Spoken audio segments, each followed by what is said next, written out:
Армысыздар канал тыңдармандары, каналға қош келдіңіздер. Бүгін сіздермен жаңа әңгіме «Қайнағаның қамшысы». 80-дегі қатып қалған қурайдай кемпірдің жатса тұрса қақылдап айта беретін бір сөзі бар. Жалғызымның алдында алғыдай.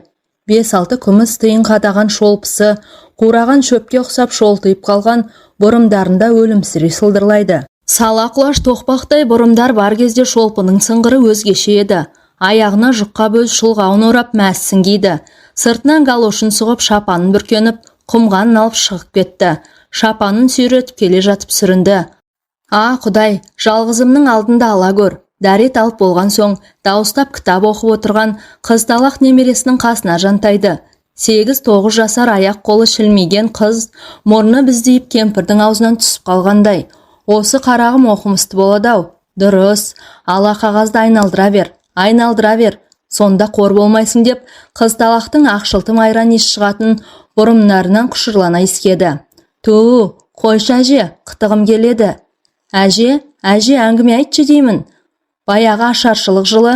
Әже-ай, тағы да ашаршылық туралма, жалығып кеттім. Буалдыр естелік кемпірді ғарыш кемесінде зымырап өткен ғасырға алып ұша жөнелді. Қараңғылық айналаға албастыдай төніп, аспан күміс түймелердей жыпырлаған жұлдыздарын қадап тастапты. Төбенің басынан бұрқ етіп, ақ бұйра шаң көрінді. Қараша үйдің қасында сирақ ұйтып, шешелеріне көмектесіп отырған 13-14 жасар қыздар шолпылары сыбдырласып үрпиіп шошып кетті. Шеше-ау, әпке-ау, шаң, жер ошақтағы қайнаған құртты ожаумен сақыл-сұқыл сараластырып отырған әйел кимешектен құлағын шығарып, бажылдаған қыздарға қарап зекіп жіберді. Жау шапқандай не болды шулап, қаншықтар, кәнеки шаң. Әне, қыздар торғын орамалдай қалқып, ауаға сіңіп бара жатқан селдір шаңды көрсетті. Аттылар екпінін баяулатты. Мынау қара таздың ауылынан, жаман байдың балалары, сирақтарыңды үйте бер. Кимешегі шұбалып, күңкілдеген әйел құрттың түбін қара қырғышпен сақыр-сұқыр қыра берді. Ауыздығымен алысқан аттылар үзеңгілері сыңғырлап, қастарынан жанай өте берді. Жаман байдың ұлдары қыршындай жас, көрікті жігіттер еді. Алдында атын омыраулатып кетіп бара жатқан ақ шапанды қойдың терісінен тіккен жалбыраған ақ сеңсең бөріктісі үлкен қара көздерін қанжардай жарқ еткізіп, ошақ қасында отырған қыздарға қадады. Сирақ ұйтып отырған бала қыздар ұялып бұға түсті. Тек шетте отырған көмірдей қара бұрымдарын ұпсақ таспалдап, қырық тарамғы өріп тастаған ақ көйлекті қыз қаймықпай жүзіне тура қарады. Адайдың қыздары бұрымдарын осылай өретін. Мына қыздың көзінің өткірін-ай. Алдында кетіп бара жатқан тақиялы інісін қамшымен жон арқадан түртіп қалды. Ана қызды қара, сұлу болайын деп тұр. Бұйырса қатынды осы айдайлардан алатын болдың. Бауыры ағасының нұсқаған жағына бұрылып қарап, қою қастарын жазып күліп жіберді. Ақ көке-ау, сенің дегеніңді екетіп көрдің бе? Істікті қалай ұстап отырғанын көрдің бе? Ана шыбыш қыздардай болбыр емес. Қол аяғы мығымақ, еті тірі, бойы сандал ағаштай тіптік екен. Мен адам танысам сүйегі нағыз асыл, біздің тұқымға лайық екен. Інісіне осылай деп артына бұрылып тағы бір мәрте қарағанда, манағы қыздың өткір қара көздерімен жанары ұшырасып қалды. Сирақ ұйтып отырып сол кезде Абдал таздың келіні болам деп ойлап па? Адайдың құрық түспеген, аспанға шапшыған ақшабдар асауындай тентек ерке қыздың басына тырп еткізбестей ноқта түсті. Қалың малы төленді. Аспанға секіріп тулап алып, басына қызыл шаршының орнына ақ жаулық тақты. 15-ке қараған шақ еді. Жаман өрісті отарға толған қойлы бай еді. Бұл да бар жердің қызы. Жасауына қосқан бір мүліктей қылып, қызын жатқа ұзатып, қайтарда түйесіне мінерде шешесі аңырадай кеп. Сол шешесін төркінін сағынып, өрмек тоқып отырып жылайтын. Дүние-ай, құрыққа ілінген асау қыз жуасыды. Қара көз, қара қасты қосағына күн өткен сайын немешесі құритын шығарды. Шаңырақтан көрінетін күміс түймедей жыпырлаған жұлдыздарды санап жатып, күйеуінің келуін сарылып күтетін. Тоқал енелері, бәлекейді қарай көр, бой басына қармай бай нетең екен мұның деп, сыртынан ернін шығарып күлетін. Бәлекейдің бойы өсіп, бұғанасы қатып, сұлу келіншекке айналды. Жаман шалдың тұқымын көбейтті. 14 бала тауыпты. Әр баласын босанған сайын ұзындығы 6 кез ақ шытпен белін орай ішін шандап байлайтын. үзіліп кеткелі тұрған құмырсқа белді айнала май басып кетпесін, қыз мүсінім бұзылмасын дегендігісі. Қожаның көңілі құртқа шабады деген. Кейін қартайғанда да марқұм өзіне қарамағай шығып, жарата салғандай, болқылдаған тоқаштай топ-толық сары келінің бітіміне тыжырана қарап отыратын. Келіні де өзі сияқты жатыры жайлы, кең құрсақ, кең балақ, бала тапқыш боп шықты. Әр немересі туған сайын қақсайтын. Беліңді мына ақ шытпен таңып ал деп, сары тоқаштай толық келін тыңдамайтын. Содан жалғыз келінімен дүрдараз. Өлі өлгенше 16 бала тусам да сары қарын болып көрмедім. Белім қылдырықтай деп керім мақтанып өтті. Аласапыран басталды. Баяғы жаугершілік заманнан да жаман болды. Әуелі о дүниелік болған қайнатасынан қалған мыңғырған қойды қызылдар жоқ қылды. Ауылын ақтар шапты. Ашаршылықтан бұрын Тобанияздың көтерілісінен соң адайларды қыра бастады. Мың үйді апарып бір түнде бала шағасымен қоса қырып тірідей көмді. Қазинесі кен құдай-ай, қатын баланы қойда шұбыртып апарып бір түнде. Обалдары қайда, шыңғырған үндері әлі құлағында. Мың үй шабылған дейтін жерде мың шақты адайдың отбасын жоқ қылыпты дейді. Беті сұр топырақпен жабылып, сүйектері саудырап, көміліп қалды ғой. Бір тұтас әулеттен қайнағасымен бұлардың отауы ғана шошайып қалды. Ашаршылық басталды. Қайнағасы бір түнде екі үйлі жанды жинап ап, тас түйін шешімін айтты. Көшеміз. Апыл-ғұпыл киіз үйді жығып, жүктерін теңнеп бет ауған жақтарына безе жөнелді. Бақты Ақтөбе. Абысыны 10 баласын, бұл 11 баласын жетектеп, арқасына таңуға келетін таңып алды. Аңырап жөнелді. Баяғда жас келін боп босанғанды енді ғана аттаған кезде бір күпірлік жасағаны бар. Малы көп байдың малшы, малайларымен қосылып бір бел жазып отырмайтын. Соңғы кезде сөнгеннен бастап секердей тәтті құны қимай көзін тырнап ашып, күл шығарып тезек теріп, ошақты жағады. Қосақтап қой сауады, ешкі сауады. Күннің астында күнсіп отырып, өрмек тоқиды. Оншақты қатын қамысқа орап киіз басады. Тезек теріп қи ояды. Байдың келіні болғанша кедейдің қызы бол деген. Содан сілесі қатып бесіктегі баласын емізіп отырып, енесінен жасырынып ұйықтап алады. Сезіп қалса, күйеуі 8 өрме қамшымен тартып жібереді. Жазған-ау, білдіртпей сипай ұратын еді ғой. Солай етегіне сүрініп жүргенде шуы құрғамай баланы шұбыртып туа берген қайдан оңай болсын. Сонда Құдай-ау, сен де итше шұбырып бере бердің-ау деп назаланған. Содан жаздым екен. Кейбір жетіскеннен айтты дейсің. Жаны күйгесін айтқан еді. Жас еді, ессіз еді. Мына зауал соның зауалы ма? Жолай 16 баланың көбі қырылып қалды. Қайнағасының балалары да қырылды. Тарих етін ойылға өлімші боп шұбырып, өлігін сүйретіп жеткенде рулас ағайын өз битін өзі жеп әрең отыр екен. Сол кезде 15-ке келіп қалған Бурахан деген баласы болды. Құлыным-ай, соқталдай боп өсіп еді-ау. Екі бетінен қан тамып тұратын. Сол Бурахан бір емес 2 үйді асырады. Мал тапқыш еді-ау құлыным. Біреудің көзінің құрты түсті-ау. Тірі болғанда бір жерден шығатын еді-ау. Ох, қайтейін. Аштық пен індет жаман байдың тұқымын тұздай құртуға айналды. Күйеуі Шәбден мен 14 баласын жалмады. Қайнағасы Ахметтің әйелі Жамал өліп, бір жапырақ түйме деген қызы ғана тірі қалды. Кешегі бәйтеректей тамыры тарбия тарам-тарам жайқалған, мыңғырған қойлы байдан қалған зүрият осылар ғана. Бір қараша жаман жасқап қойған лашық үйде өзі жеркебеде қайнағасы тұрады. Қайнағасы 50-ден асса да аса қайратты. Бір өгізді жегіп ап, тарек еді, шөп шабады. Кішкентай қызы түйме екеуін аштан өлтірмесі анық еді. Бір күні қараптан қарап, жүрегі түскір әлденен сезгендей өрек бідіде жүрді. Қайбір жүрек дейтін жүрек қалды дейсің. Ертесіне күн керегеден шаңыраққа жете қабыл көтерілген шақта үйге бір топ кісі келді. Қайнағалары мен қайнылары, абысындары үн-түнсіз кіріп келеді. Ішінде алыстағы жей бойынан келген ақсақ қайнаға да бар. Есік алдында тізесін бүгіп майысып сәлем салды. Сүрініп қабынып самаурынға шоқ салып, төр жаққа қарай алмай бір қырын жүрелей отырды.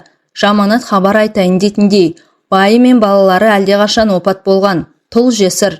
Атасының басы несін айтады? Шынақ Құдай-ау. Келін шырағым, Шәбден қарағымның отауын тап таза қып ұстап отыр екенсің. Деп төрде малдас құрып отырған алыстан келген қайнағасы сөз бастады да, көзіне құйылып кеп қалған жасты көрсетпей шаңыраққа қарады. Ризамыз. Жаманның артында қалған мынау деп төменірек отырған Ахметті көрсетті. Мына қызталақ баладан басқа еш тұқым жоқ. Жәкем қандай еді-ау? Енді ата жолы ежелден салт дәстүріміз бойынша. Құдай-ау, не демек мына ақшнақшал? Жүрегі аузына тығылды. Сулы көз абысындары жауықтарының ұшын көз жеріне апарып қалыпты. Бабамыздың салты баяғыдан келе жатқан ақ жолмен мына Ахмет екеуің екі жарты бір бүтін болыңдар. Екеуің қосылыңдар. Соны айтайын деп келдік. Үлкендердің шешімі бұл. Дұрыс қосылыңдар айналайындар. Ақ екеу, бұларың не? Жас келіншек көмек сұрағандай жан-жағына қарады. Тайт деп төрде отырған қара сеңсең бөрікті шал үшкір сақалы қайқайлап, қолындағы дойыр сапты қамшысымен тулақтың шаңын шығара сарт еткізіп ұрды. Үшкір сақал қайнағадан осы өлердей қорқатын, мінезі сотқар, боқтампаз, сол үшін үшкір сақал. Ауыздарыңа насыбай толтырып алдыңдар ма? Мәністі білмейтін кісіге ұғындырар болар, өз жетесіздер деп ақырды. Одан соң жаулығын қарқардай зор абысын орнынан бір ырғалып қойып сөз бастады. Келін қарағым, мына керім бала деген жігіттің төресі ғой. Кез келген үйдің оң жақтағы отырған қызы өз тіленіп келгендей ғой қайныма. Қазір қыз айттыра қоятын жағдайымыз бар ма? Біз сорлының біреудің жап-жас қызын зорлықпен қосты деп абақтыға қаматар. Жығылғанға жұдырық боп одан әрмен сорлаймыз.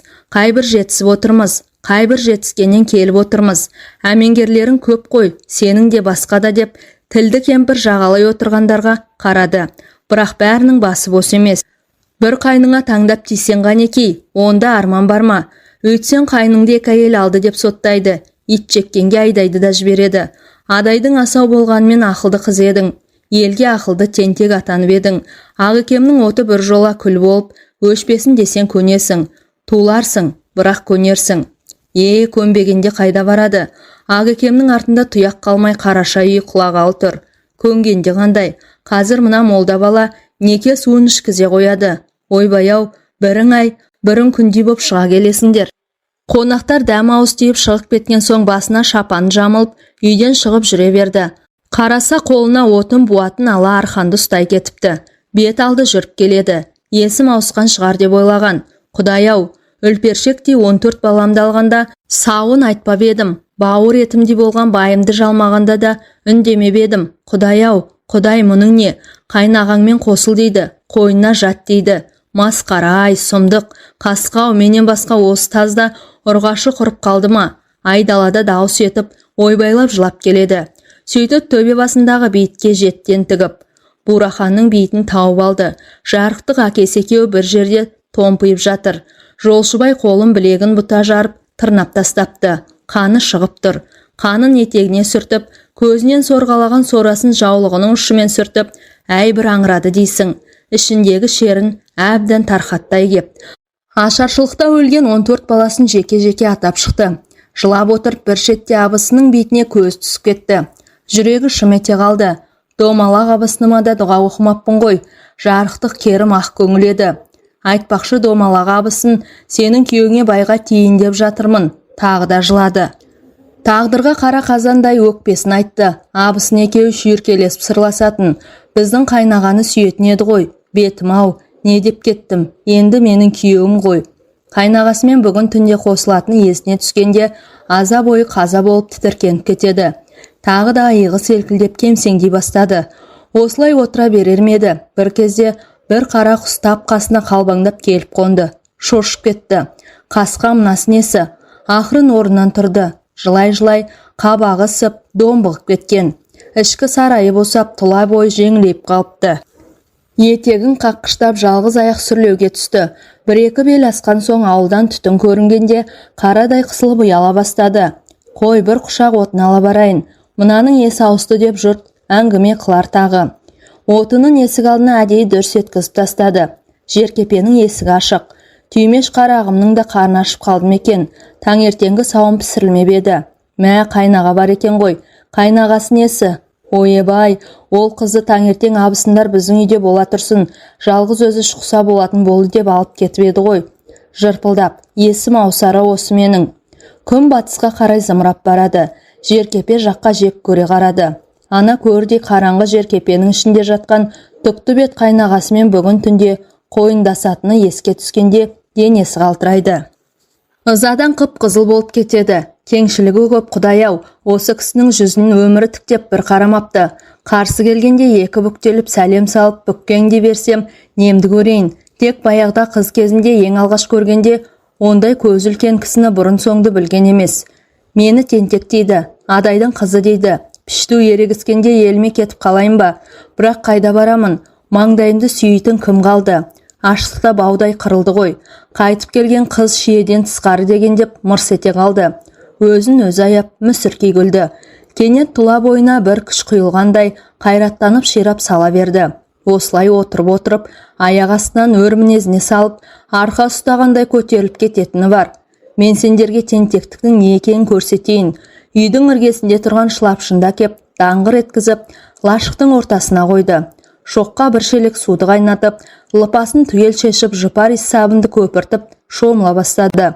Иссабы мен жылы су денесіндегі күң мен шаңнан, мұң мен наланың бетіндегі кеуіп қалған жастың ізін дым қалдырмай шайып жатты. Шомылып болған соң сынық айнаның алдына келіп, бойлай тұра қалды. Қара торының келістісі еді. Сұлулардың аздап менмен болатыны бар. Аққу мойнына тіпті ғиығы жарасып тұр. Құдай тағаланың өзі мүсінін асықпай сомдағандай құмырсқа белмен үлкен қос анарына ұрлана қарады да, үстіне сандықта жатқан бір киер сары атлас көйлегін киді. Тірсегіне түсетін қап-қара шашты тарқатып жазды. Тісі сынық мүйіз тарақпен асықпай-саспай тарады. Көлдің шетіндегі аққудай асықпай-саспай сыланды. Шашы тарқатылған күйі басына бөртпес шәліні жауып, жер кепелге келді. Тіріме өзі. Менің үйімді жығарсыз, ертең сіздің жер көпеге көшемін. Жылап-жылап домбығып кеткен көзін қараңғы үйдің төбесіне қадап жатқан қайнағасы ақырын күлді. Ешкім үн қатпастан тұрып үйіне қайтып келіп, екі кісіге төсек салды. Бір жастық пен көрпе бір жамылғы, тарс жамылып жатып қалды. Төбеде лашықтың жыртығынан шибарқыт кажекейде қадаған алқа түйін түймелер сияқты жұлдыздар жылтырайды. Баяғда келін боп түскенде жорыққа кеткен күйеуін сарыла күтіп, өстіп жұлдыз санайтын. Денесі тоңази бастады. Есіктен тықыр білінбейді. Ел тегі сүйқыда. Иттерге дейін тым-тырыс. Келмейін деп жатыр ма? Шешімін өзгертер таңертең. Абысындары күлер артын ашып. Бұл қарбашаны біздің керім бала да менсінбеген деп намыс буды. Талығып көзі енділініп, кірпіктері айқаса бергенде бұрымын темірдей қарулы қол ақырын сипады. Тәніне тәтті діріл тарады. Қайнағасы шамды үрлеп өшірді. Бір жылдан соң өмірге бір жапырақ қара шақалақ ұл келді. Екеуінің жаны соның үстінде. 3 жасқа толарда шешекпен ауырды. Мойындарына бұршақ салып көздерінің жастарын төгіп, Аллаға жалынумен болды. Бала аман қалды. Бұлардың сорына қарай өзі де қолда аяққа тұрмайтын ұшқалақ неме бір. Бір күні қарақұрт шағып алды. Әкесі жалма-жам немін жасап жанын алып қалды-ау. Бір күні үйілген маядан құлап, есінен танып қалды. Қара жер хабар бермесін. Қайын атасы тура осындай болған еді. Қарап отырмай отағасымен қалжыңдасатын шығарды. Кейде өрлігіне де салып, екпіндетіп кететіні бар. Мынаны көрдің бе? Ондайда шалы күмістелген 8 өрме қамшыны нұсқап, қойлы байдан қалған бар байлық сол ғана. Құдай сақтасын, басымнан қамшы кетпейтін қатындар да көп қой осы ауылда. Ана бәтші көктемге көш кезінде желігіп бозбала мен қыздардың әнін тыңдаймын деп, байқамай көрші ауылдың көшіне еріп кете беріпті. Жазған орта жолға келгенде есін жиып қараса, басқа ауыл. Күйеуі қамшының астына алғанда байқұс тапқан амалы ғой.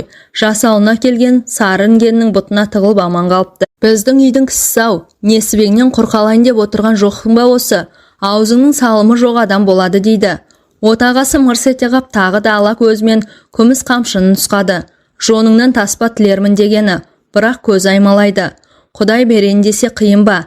1-7 жылдан соң Ахмет 60-тан асқанда жалғыз ұлдың артынан бір қыз келді дүниеге. Жалғызымның алдында ала көр, 80-дегі қара кемпірдің күні түні қақсайтын осы сөз. Жалғызымның алдында ал тек, Құдай тілегін берді. 88-ге қараған шағында қылтамақ боп бір айғана ауырды. Төсек тартып жатқанда баяғы аштықтан өлген балаларын есіне алды. Бураханын да, көз жұмар алдында киіз үйдің есігі ашылғандай болды да, ар жағынан бір керемет аппақ нұр саулап қоя берді. Сол аппақ сәуленің арасынан Құдай-ау, біреу шақырғандай болды. Ахмет отаға шығар деп қолын көлегейлеп, назарын жаймен салған. Марқұм осыдан 15 жыл бұрын өмірден өткен еді. Жоқ түстеп анықтап қараса, отағасы емес, баяғы алғашқы жұбайы Шәбден. Сол баяғыдай қап-қара қасы қиылып, күлімдей қарайды. Жүзі нұрлы кіседі-ау. Ау, кейінгі отағасы қайда? Жүрегі дүрсілдеп жалма-жан іздей бастаған. Анандай жерде тұр екен. Ақ шапаны төгіліп, ақ сеңсең бөркі қараторы сұлу жүзіне жарасып, омсына түсті де кенет тоқтай қалды. Қасында ақ көңіл абысыны Жамал байқұс жарбайып байына жабысып алыпты. Тарыны тығып қойып, балаларына беріп өзі аштықтан кеуі бөліп кеткен жарықтық. Абысының қасына жерлегенде отағасын аздап қызғанып еді. Өмірлік қосағын жаңылмай тапқан екенде, енді ешқашан оған ерім деп еркелей алмайтынын, тек қайнаға деп қарайтынын түсінді. Бір шетте шешесі тұраңырап, баяғыда ұзатылған қызын мұны қимай, бақырып жылап оған жұрт күліп түйеге әрең мінгізген еді. Анашым-ау, шешетайым-ау, міне келдім қасыңа. Ал өзі баяғыдай 17-дегі кезіндегідей жап-жас екен дейді.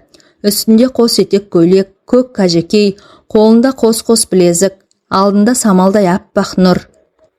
9 тозақтан өткенде алдында Құхнұрдың осы нұры күткен екен-ау. Енді аялдайтын не қалды? Қара кемпірдің кірпігі қыбырлады. Қасында қоршап отырғандар не айтқысы келді дегендей бетіне үңілді. Жалғыз ұлының қолынан бір сипап мұрны біздейіп, өзінен аумай қалған жанындай жақсы көретін қос бұрынды немересіне бір қарап үзіліп жүре берді. Төсектің жанында жалғыз ұлдан туған 4 ұл мен қыз, 6 қыз, өз келіні жалғыз қызынан туған 10 жиені, күйеу баласы, толып жатқан шүпірлеген немерелері мен шөберелері егіліп жылап отырды. Әңгіменің соңы. Әңгіме авторы Сәуле Шәтенова. Әңгіме ұнаса, лайк басып пікір қалдыра отырыңыздар.